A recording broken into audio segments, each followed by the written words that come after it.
पूरे देश में, गांव में विधायक इनके बीजेपी के विधायकों ने जी राम जी योजना में भ्रष्टाचार कर लिया। तो ये आप राम को सम्मान दे रहे हैं कि राम को अपमानित कर रहे हैं? आप राम को अपमानित कर रहे हैं। अरे बैठ जाओ, चंदा चोरी की है तुम लोगों ने, बैठ जाओ, चंदा चोरी की है तुमने भगवान श्री राम के नाम पे चंदा चोरी की है। 500 per day and increase the number of working days to 150 as mandatory. And the restraint from removing Shriman the Sanjay from Singh. this.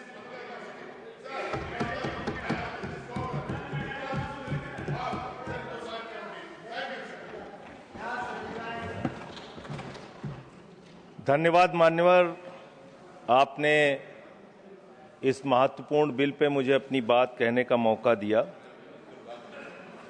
मान्यवर, मुझे आज वो दृश्य याद आ रहा है जब भारत की सरकार किसानों के खिलाफ 3 काला कानून लेकर आई थी, और उस समय हमने रोका था मान्यवर, निवेदन किया था, विनती की थी, हाथ जोड़ा था कि किसानों के साथ विश्वासघात मत कीजिए, लेकिन सरकार ने नहीं सुनी। सर, हमने विरोध किया, हम बेल में आए, सरकार को चिताया, हमें सस्पेंड करके बाहर कर दिया गया। सर, 7 दिन तक इसी संसद के परिसर में हम लोग निलंबित करके रखे गए। सरकार ने हमारी बात नहीं सुनी। 1.5 साल तक किसानों ने सड़क पे धरना दिया और 750 किसानों ने अपनी शहादत दी। संजय जी, उसके बाद बिल पर बोलिए। उसी पे बोल रहे हैं सर, इसी पे बोल रहे हैं, इसी पे बोल रहे हैं।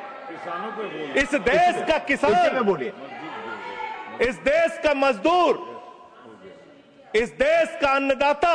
सर, आपका चेहरा आ रहा है, मेरा भाषण मेरा चल रहा है, चेहरा आपका आ रहा है। आपका इस देश का किसान, आपका आ रहा है, आपका आता है। इस देश का मजदूर, इस देश के करोड़ों लोग सड़कों पर उतरे, उनको खालिस्तानी कहा गया, पाकिस्तानी कहा गया, गोलियां चलाई गई, लाठियां चलाई गई, बड़े बड़े कील गाड़ दिए गए सड़कों पे। और 1.5 साल के बाद प्रधानमंत्री जी एक दिन प्रकट होते हैं, कहते हैं मेरी तपस्या में कमी हो गई, हम कानून वापस ले रहे हैं। आज मैं आपसे कहना चाहता हूं मान्यवर, यह ऐतिहासिक भूल आप करने जा रहे हैं, ये गुनाह और पाप आप दोबारा करने जा रहे हैं। और इस काले कानून को पास करने के बाद इस देश का मजदूर सड़कों पे उतरेगा, इस देश का किसान सड़कों पे उतरेगा, इस देश का आम आदमी सड़कों पे उतरेगा, जिसके पेट और पीठ दोनों पे आप छुरा मारने का काम कर रहे हैं। ये मैं कहना चाहता हूं मान्यवर।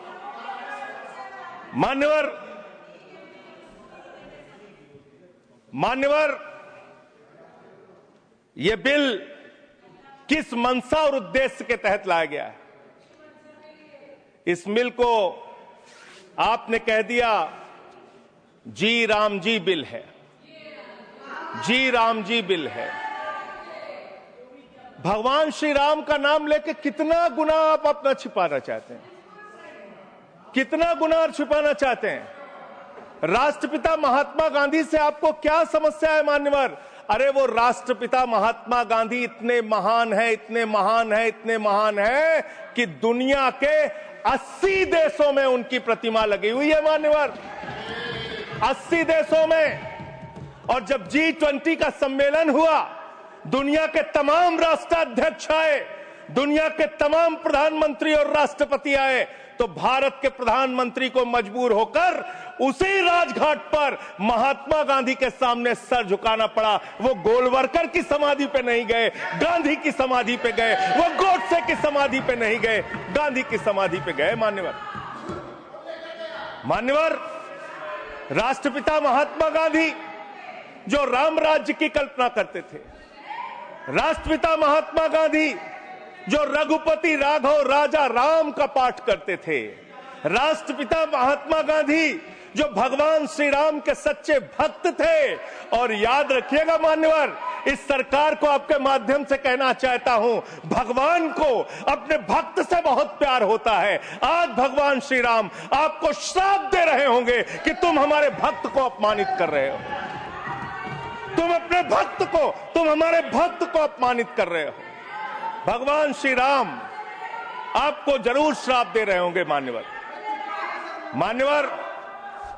मैं शिवराज सिंह जी चौहान कृषि मंत्री जी को अटल जी के एक घटना से याद दिलाना चाहता हूं, राम के नाम का महत्व। एक उनके प्रतिद्वंदी ने बयान दिया मान्यवर, राजनीतिक प्रतिद्वंदी ने। उस प्रतिद्वंदी ने कहा, अगर अटल जी को पूजा करनी है तो मेरी पूजा क्यों नहीं करते, मेरे नाम में भी राम लिखा हुआ है। अटल जी ने उसको जवाब दिया, राम हमारे लिए मर्यादा के प्रतीक हैं, राम हमारे लिए आदर्श हैं, राम हमारे लिए आराध्य हैं, राम हमारे लिए देवतुल्य हैं। अरे राम वो हैं जो पिता का वचन निभाने के लिए 14 वर्ष तक वनवास में रहे। राम वो हैं जिसने लंका का नाश किया। और राम चरित्र का नाम है, राम मर्यादा का नाम है, राम आदर्श का नाम है। राम के नाम में चरित्र होना चाहिए, वरना तो हराम में भी राम लिखा हुआ है, वरना तो हराम में भी राम लिखा हुआ है। इसलिए राम का नाम लगा लेने मात्र से आपके गुनाह नहीं छिप जाएंगे। सुखराम नाम था ना मान्यवर, बेड के नीचे रुपया मिला था, बेड के नीचे रुपया मिला था। और मैं सोच रहा था कि जब क्या इस जी राम जी योजना से आप भगवान श्री राम का सम्मान कर रहे हैं या अपमान कर रहे हैं? आप भगवान श्री राम का सम्मान कर रहे हैं या उनको गली मोहल्ले गांवों में बदनाम कर रहे हैं? मैं पढ़ रहा था, एक खबर मिली, राजस्थान में मनरेगा योजना में 200 करोड़ का भ्रष्टाचार। मैंने पढ़ा गुजरात में 500 करोड़ रुपए का भ्रष्टाचार। ये सारे कागजात हैं। मैंने पढ़ा उत्तर प्रदेश में मनरेगा योजना में मजदूरों के नाम पे हजारों करोड़ का भ्रष्टाचार। हरियाणा में मान्य हजारों करोड़ का भ्रष्टाचार। सर योजना पे बोल रहा हूँ सर, योजना पे बोल रहा हूँ। सारा कागज चाहिए आपको, इनके भ्रष्टाचार का कागज चाहिए सर दे दूंगा, इनको दे दूंगा। लेकिन अब मैं सोच रहा था कि अब अगर चर्चा होगी तो क्या चर्चा होगी, लोग क्या कहेंगे? अरे भाजपाइयों ने जी राम जी योजना के तहत 1000 करोड़ का भ्रष्टाचार यूपी में कर लिया। अरे भाजपाइयों ने हरियाणा में 500 करोड़ रुपए का भ्रष्टाचार जी राम जी में कर लिया। अरे भाजपाइयों ने महाराष्ट्र में जी राम जी के नाम पे करोड़ों का भ्रष्टाचार कर लिया। हाइपोथेटिकल बात कर रहे हैं। भाजपाइयों ने गुजरात में तो क्या बोलूं सर, क्या आपत्ति है इनको सर? क्या बोलूं, जी राम जी ना बोलूं सर? अब तो गुजरात में सैकड़ों करोड़ का भ्रष्टाचार भाजपाइयों ने जी राम जी के नाम पे कर लिया। पूरे देश में गांव में बिल पास नहीं हुआ है। विधायक इनके बीजेपी के विधायकों ने जी राम जी योजना में भ्रष्टाचार कर लिया। तो ये आप राम को सम्मान दे रहे हैं कि राम को अपमानित कर रहे हैं? आप राम को अपमानित कर रहे हैं। अरे बैठ जाओ, चंदा चोरी की है तुम लोगों ने, बैठ जाओ, चंदा चोरी की है तुमने भगवान श्री राम के नाम पे चंदा चोरी की है। बैठ जाओ, नहीं जाएगा। बैठ जाओ। It's not going on. मान्यवर देखिए, हमारा समय खा रहे हैं सर ये लोग। मान्यवर, एक लाइन मुझे याद आती है, इस बिल को पढ़ने के बाद। मेहनत तो करता हूं, फिर भी घर खाली है बाबूजी। मेहनत तो करता हूं, फिर भी घर खाली है बाबूजी।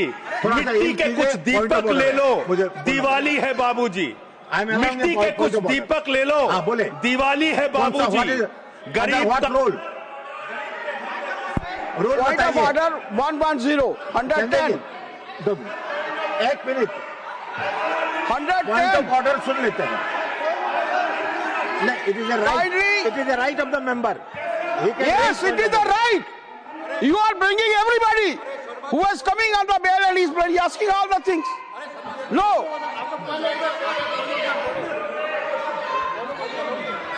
आप अंडर व्हाट रूल, अगर बिल के साथ या बिल से रिलेटेड नहीं है और रिकॉर्ड में नहीं जाएगा, तब मैं यही कहना चाहता हूं, kindly refer the scope of the debate. He is crossing, honourable vice chairman साहब, he is crossing all the limits. There is no mention either he should speak against the bill or in favor of the bill. पहले उनको Either मान्यवर बैठिए, either he should speak in favor of the bill or he should speak against the bill. He is not speaking against the bill, he is speaking against the Ram. How you can expect everyone that will agree to it? Role बताइए, role.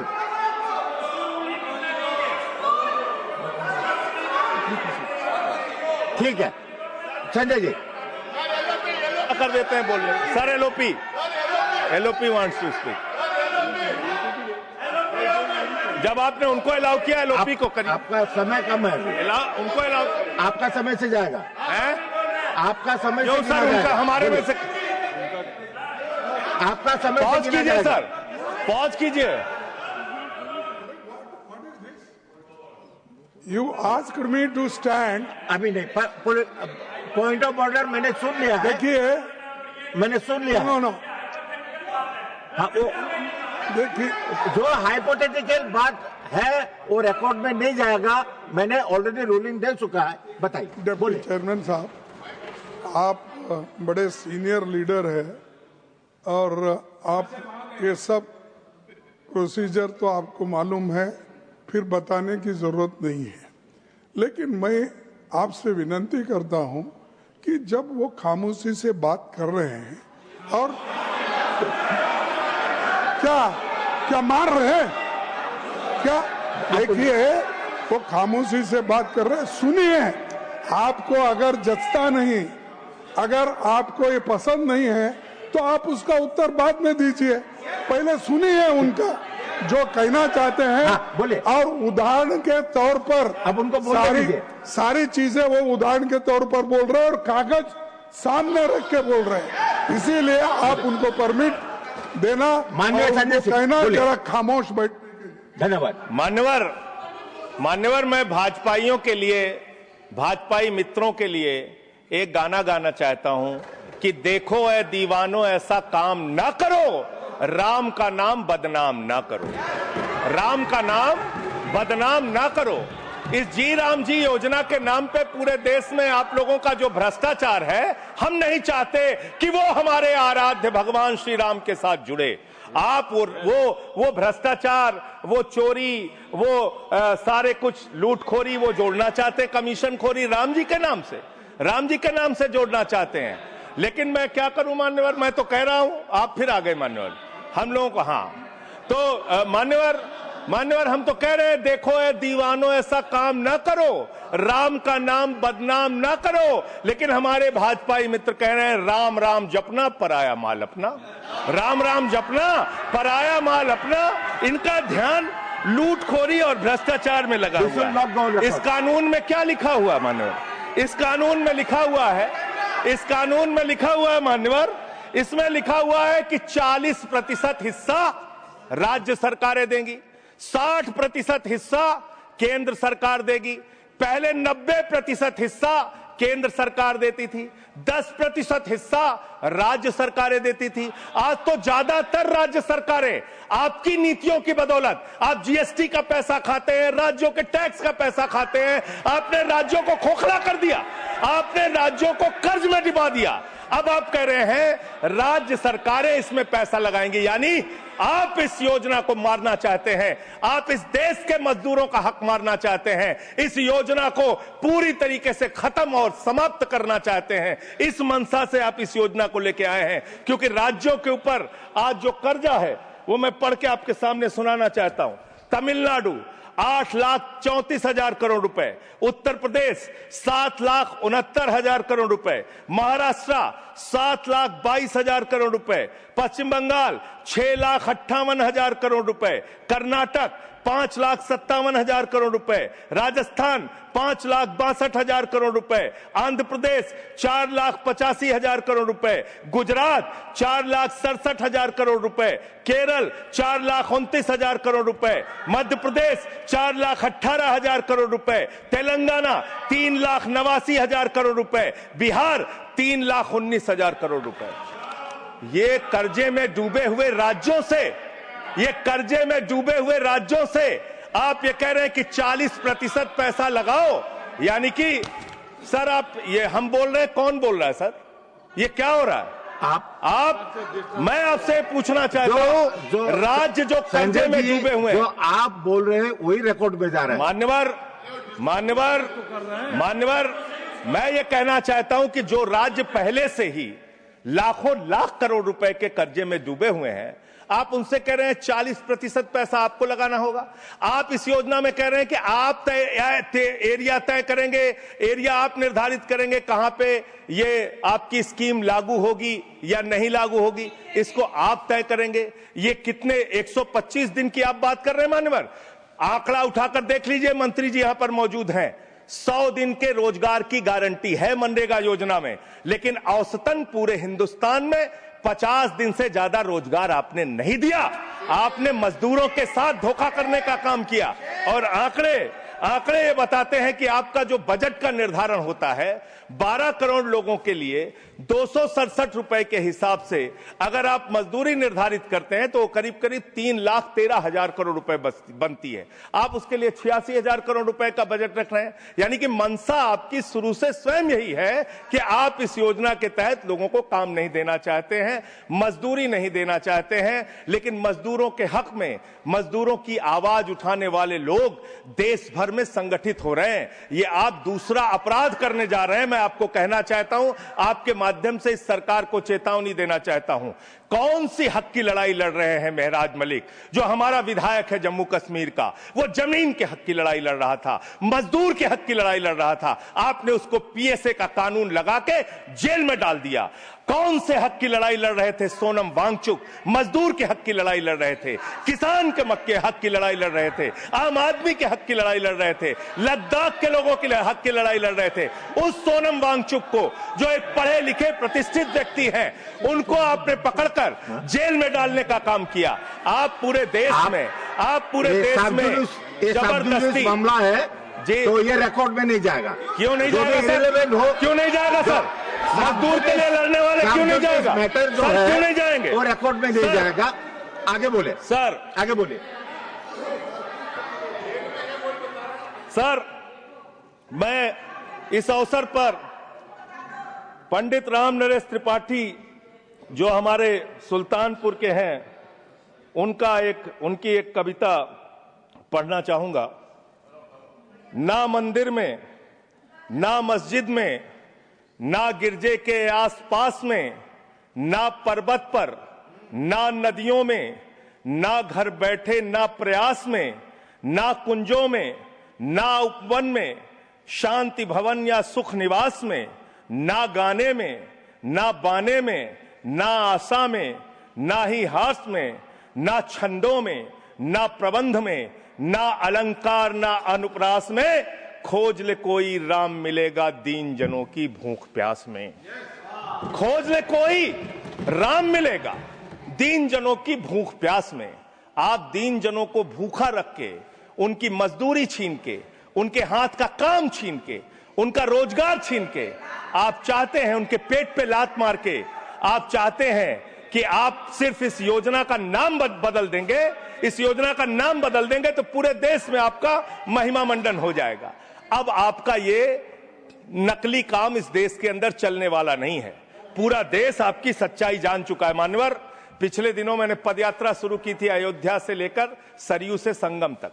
Ayodhya में किसान आए हमारे पास, बहुत सारे किसानों ने आकर कहा किस तरीके से अयोध्या के अंदर किसानों की जमीनों का कब्जा किया जा रहा है, प्रशासन के द्वारा, भारतीय जनता पार्टी की सरकार के द्वारा वहां पर किसानों के ऊपर लाठियां चला के, गोलियां चला के, बुलडोज करके उनकी जमीनें औने पौने दामों में ली जा रही है। मान्यवर, औने पौने दामों में उनकी जमीनें ली जा रही हैं। और वो जमीनें मान्यवर वो जमीनें जो ली जा रही हैं किसानों से, वो जमीनें बड़े बड़े बिल्डर को बेची जा रही हैं, बड़े बड़े बिल्डर को बेची जा रही हैं।